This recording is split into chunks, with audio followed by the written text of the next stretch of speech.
Mr. Ford, Doug Ford, who's been a great champion for the City of Hamilton for public transportation, absolutely, and many other key investments, and certainly lots of gratitude for helping us through COVID, and I think the province of Ontario did a terrific job. So, Premier, thank you for being here. Welcome back to the Hammer.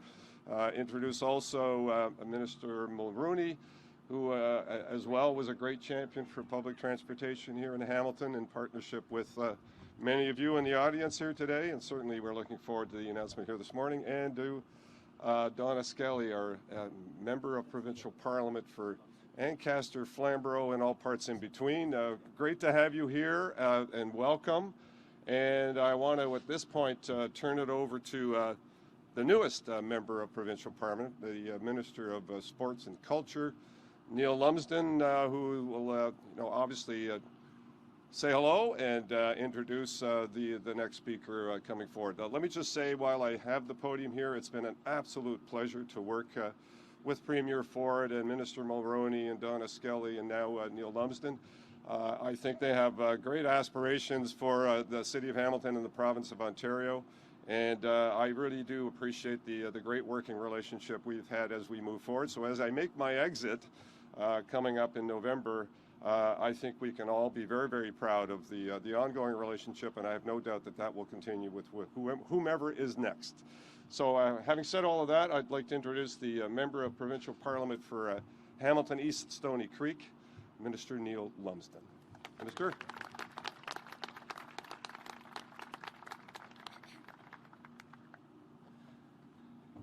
Thank you, Mayor, and it's a real pleasure to be here. And first off, I'd like to thank you for your commitment to the city and the people here, that all the hard work and the things that you've done doesn't go unappreciated. And I want to make sure you know that from us, all your friends and the people that you've helped over the years. So thank you. It's a great pleasure to be here today for this significant announcement. Welcome to you all.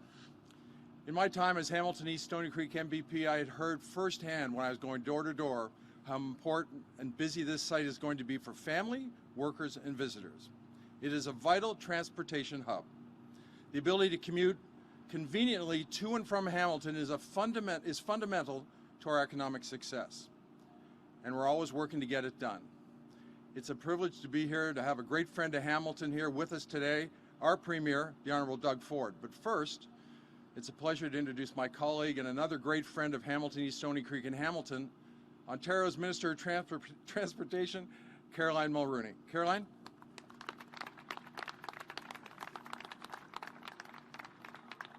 Good morning, everyone. Bonjour à tous. What a pleasure it is to be back in Hamilton today with my friend Mayor Fred Eisenberger and so many colleagues. Just last year, I was pleased to join the Mayor to announce exciting new GO Train service to Hamilton. And under Premier Ford's leadership, we are continuing to build on this work today with more great news to share with the people of Hamilton. More than 200,000 new people are expected to call Ontario home every year, and we need our infrastructure to keep up. Premier Ford is leading an ambitious plan to build Ontario, and public transit is a key piece of this puzzle, and it's no secret that our plans are bold. Our PC government is moving at an unprecedented speed to get shovels in the ground for the largest expansion of public transit in the province's history. This work is a key part of our government's plan to fight gridlock, better connect regions, and create jobs. Premier Ford is filling the transit gap that has existed in the GTHA for far too long, and unlocking access to a world-class transit network that will benefit Ontarians for generations to come. Thank you, je vous remercie, and now it's my pleasure to introduce Premier Ford.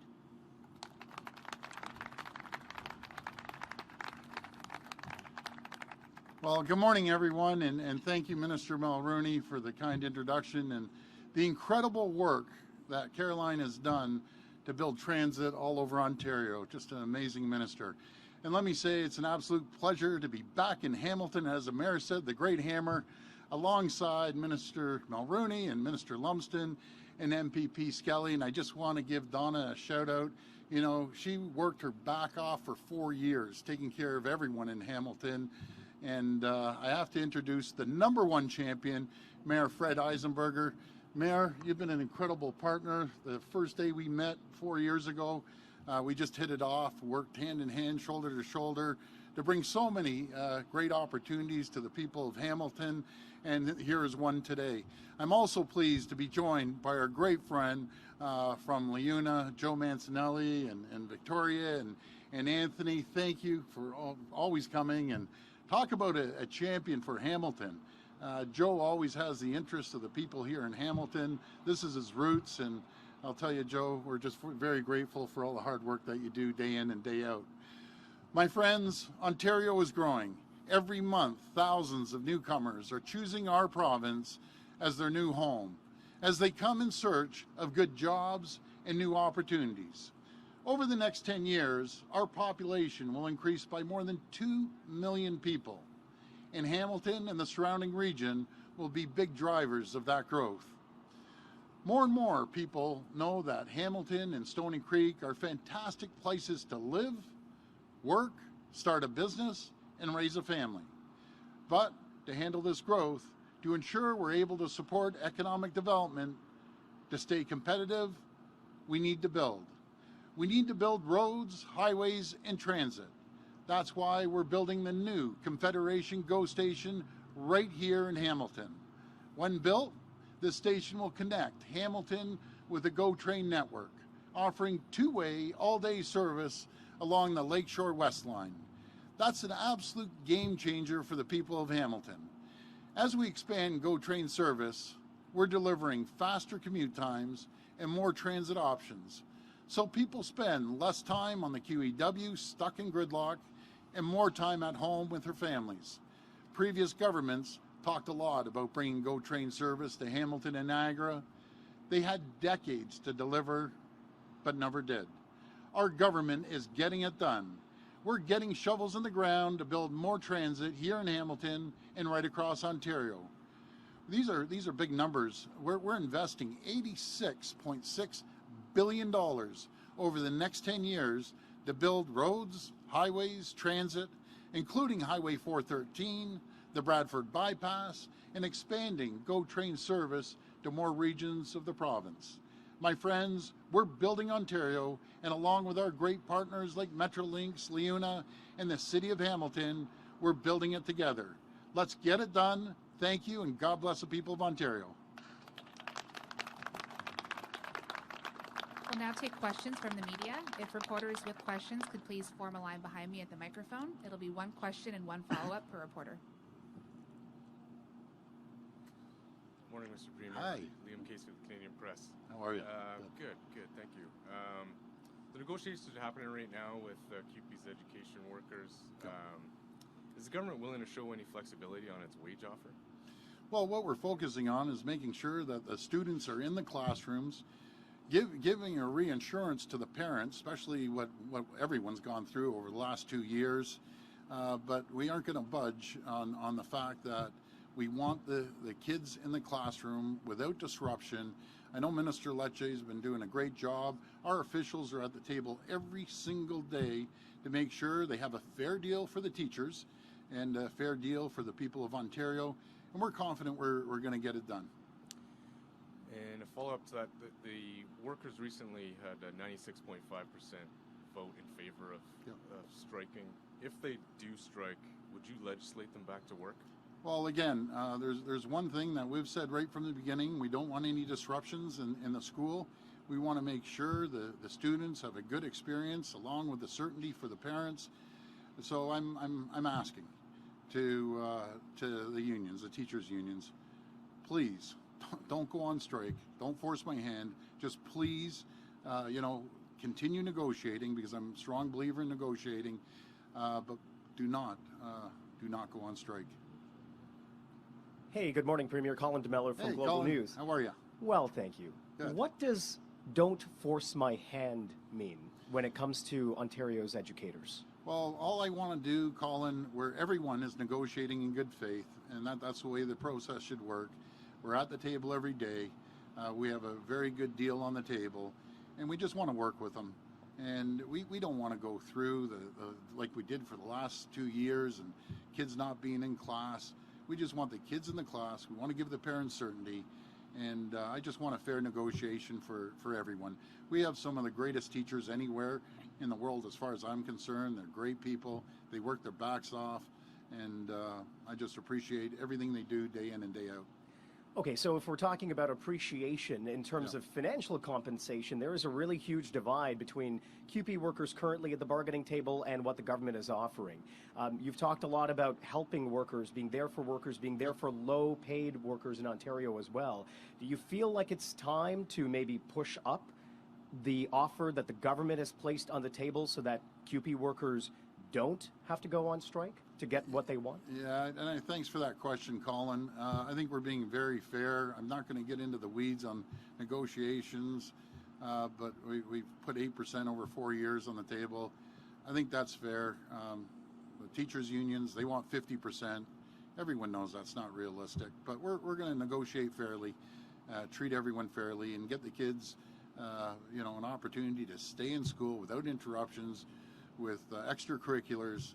And again, I just want to thank the teachers for the great job that they do, and thank the parents as well. Hi, Premier Dustin Cook with the Globe and Mail. Hi, Dustin. The province gave the healthcare colleges 2 weeks to come up with plans to accredit more international healthcare workers. Those plans and regulatory changes are now back with the province. What is the timeline for those to come into effect, and do you think that it will curb the challenges that ERs are still facing across the province right now? Well, we're just encouraging the colleges of nurses to move as quickly as possible. I know Minister Jones is all over this. We need more nurses. We brought on close to 14,500 nurses over 4 years, but we need more. We're going to be hiring 28,000 new PSWs as well. So we need people from all over the world with their foreign credentials. They'll get approved, and we'll get them to work. I think our frontline healthcare workers are amazing people. They work long hours, and I just want to thank them for all the great work that they do. Following up on that, we haven't heard much about the plan to increase surgeries in private clinics since it was announced. Has the government been meeting with clinics on this, and when is that expected to roll out? Yeah, so we've been talking to the CEOs, been talking to nurses, and we know the status quo just isn't working. We're all coming up with great ideas, and no one understands it better than the CEOs of the hospitals that run our province's healthcare day in and day out. And we just need to come up with a different methodology. But I can guarantee you one thing: no one in Ontario, as long as I'm Premier, is going to be paying with their credit cards. They're going to pay with their OHIP cards. We need a lot of support to get these backlog surgeries back in line, and we're going to. There isn't a day that goes by we aren't having meetings with healthcare experts. Even as this morning, I just got off the phone with Andy Smith at Sunnybrook, and his comments were, and I'll quote him, that there's no government that's put more effort, more resources, more flexibility into the healthcare system than we have. And he runs one of the top-notch hospitals in the world, Sunnybrook. I want to thank Andy and the rest of the CEOs for all their support, and just being able to call up at any time, call the Minister of Health, call the Premier, and say, hey, here are my top 5 ideas, and they've just been incredible supporters. So I'm very grateful for that. Hi, Premier. Hi. You talked about wanting to have a fair negotiation with QP. Isn't, basically telling them to accept what's at the table because you think it's fair or else? Isn't that a threat?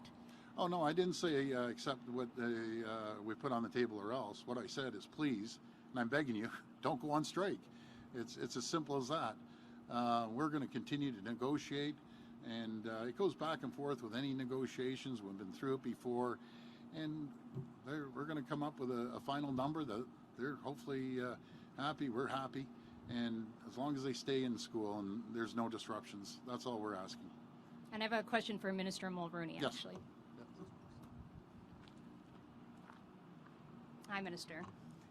CTV has government records that show that the license sticker refunds has resulted in millions of dollars in payments to people who have many cars. Was that the intention of this program, or would you contemplate some sort of cap? Well, the purpose of the program was to deal with the rising cost of living that so many Ontarians, all of us, are dealing with. Our focus has been putting money back into people's pockets. We cut tolls on the 412 and the 418. We provided a temporary cut to the gas tax of 5.7 cents per litre. And the vast majority of Ontarians received a refund of under $1,200. So obviously there are some very rare cases of some people who own a large number of cars, but we are very pleased that we've been able to put so much money back into people's pockets to help them when they need it most. Oh, Minister of Transportation. Jamie with City TV. Sorry to make you walk back and forth there. But basically I'm asking about the Eglinton Crosstown. When is it going to open? The delay is, there's been several emails to your office and to Metrolinx that has gone unanswered to Nick, our reporter working on this. So when is the Crosstown going to be open? What's the date? Well, obviously everyone's disappointed with the delays that are affecting the Eglinton Crosstown LRT project. Our priority is to make sure that it opens safely as soon as possible. That's not a date, but I'm sure they're in contracts. There is a date there that you're just not going to disclose. But that, I don't want to burn up my second question. The next one is to the Premier, please. So just to follow up on your question, and you know, this is frustrating. I'm frustrated. The minister's frustrated. We inherited this project, Jamie, from the previous Liberal government that just boondoggled it. The good news is the Eglinton West line that the minister you know, is heading up there. We got a call on a conversation with Metrolinx that they're 4 to 6 weeks ahead of schedule on the boring machine. So that's great news. We're going to make sure that any issues that the previous government had on Eglinton East, we learned by their mistakes and make sure it doesn't happen on Eglinton West. But we have a very aggressive transit plan. It is the largest in North America, over $30 billion, 4 lines. And I can't wait to get the LRT going here in Hamilton. Again, one of the leaders of that was Joe Mancinelli. And thank you again, Joe, for taking care of the people of Hamilton. But another true leader was the minister and the mayor. That's why I told the mayor today when I saw him, I said, my heart pitter-patters the day you leave, because he's just such a great guy. And Mayor, if you're out fishing, you get bored, we have lots of opportunities for you. So thank you for everything you do. And Mr. Premier, this question is for you. Could you give more details on what you're expecting for the expedition of housing construction? How's that going to work? Yeah. The fees are now going to be dropped, I understand, as the reports are in the paper. But also, the biggest problem with construction, affordable housing in the city is you get every councillor going, yes, it's a great idea, but I don't think it's a fit in my... You've been in city council. Absolutely. Yeah, I live that down there, and you get the NIMBYism. Yeah, where's the houses? But don't do it in my backyard. Do it in my neighbor's backyard. So we're going to use all the tools to allow the municipalities to work with us. We're working very collaboratively with the federal government. They have a $4 billion fund, which we'll be seeing probably 40% of that. But we're all working in unison. We know that we have to get attainable housing. And Jamie, people want their key to go in their door, open it up, the white picket fence, the whole shebang, and that's what we're going to do. And we're going to continue working hard with Minister Clark and his team. But most importantly is working collaboratively in cooperation with the municipalities, the regions, and the federal government. We all seem to be singing off the same song sheet, so we're going to get it done. We have a very ambitious goal of 1.5 million homes over the next 10 years. And I think we're going to, as a matter of fact, I know we're going to get it done. So it's going to be an opportunity for people to have their own home. Hello, Premier Ford. Hi. This is Bobby Christovo, CBC Hamilton. Bobby, how are you? I'm well. I Good. hope you're doing well as well. Yes, I am. My question I'm not is eating about any the... bees today, so it's a good day. I have a question about the Confederation GO station, which is, what's the timeline for this project? When will shovels be in the ground, and when will people be able to ride that GO train? Well, if you don't mind, I'm going to hand it over to the minister. She knows the timelines better than I do there. Well, the reason we're here is construction starting soon. It's starting this fall. The project should take about 3 years, so it should be completed in 2025. And what's the overall cost of this project? The project will cost about $50 million. But most importantly, it's going to connect people in Hamilton to transit, to Go Bus to the Hamilton Street Railway bus service and connect that transit directly to Go Rail service. It's going to connect people to housing and employment opportunities. We've been really committed to increasing transit opportunities here in Hamilton, and this is just one other step. This will be the last question. Hello, Premier. It's Hi. Matthew from the Hamilton Spectator. Thanks for taking the time. Hi, Matthew. You brought up the LRT, and we haven't heard too much about that, even though it was very much sort of LRT 2.0 was kind of marketed as ready to go. So are we having concerns about inflation and how that might affect the budget? Do you think we'll have to bump up the budget for that project? Yeah, we're seeing that right across the supply chains, no matter what product you're using or building. And yeah, we realize the labor's gone up a bit. We realize that the cost of materials have gone up. But I can assure the people of Hamilton, we're going to make sure we get that built. We're going to get it built as soon as possible. And we've committed to it. So they're going to have a great LRT. And again, thanks to Leona, thanks to the mayor, thanks to the minister, we're going to get it done. Thanks. And my second question, we have a lot of strong mayoral contenders to replace Fred Eisenberger here. One of them is Andrea Horvath, who you know very well. Yes. Would you see yourself having any problem working with Andrea if she ended up in that job? I don't think so at all. I've shown through the 444 mayors and wardens over the last 4 years, we've all worked together. I've always said I'm not a big partisan guy, and I don't care about these political stripes. Andrea had a job to do when she was leader of the official opposition. Now she has a job to do in becoming, if she does become, the mayor of Hamilton. There's one recommendation I have for Andrea. Take one page out of Mayor Eisenberger's book, and we're going to work very well together, because she's going to be here to represent the people of Ontario if she does get elected. And I have all the confidence in the world. We're going to work together very, very well to make sure the people of Hamilton are represented, not only municipally, but with our two great MPPs here. They just work really hard for the people here. And I love the Hammer. These are hardworking folks out here, and I just relate to them. Thank you, everyone. Thank you. Thank you. Thanks so much, everyone. Thank you.